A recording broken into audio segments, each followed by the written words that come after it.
ทักทายสบายดีพี่น้องมื้อนี้ก็อยู่กับสองสร้างปนสายเฮฮานี่บรรยากาศงามบ่พี่น้องภูตะปาด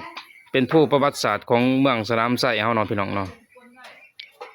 ภูเขาตัวนี้ก็คือว่าสูงขนาดเนาะสูงเด้อพี่น้องเด้อเพราะว่าแนมไปตัวจริงมันสิเป็นผาขึ้นเนาะอยู่เทิงมันสิเป็น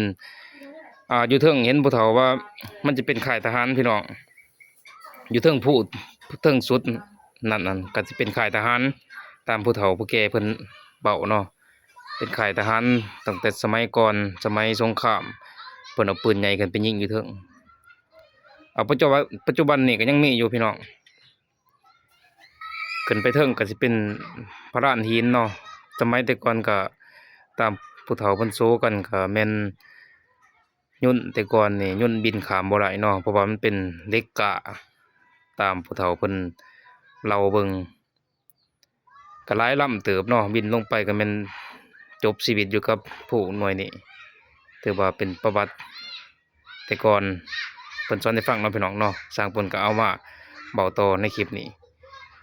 ก็สถานที่แม่นสร้างเพิ่นอยู่บ่อนนี้ก็งามหลายวิวนี่บ่ได้เบิ่งภูเลยพี่น้องทักทายสบายดี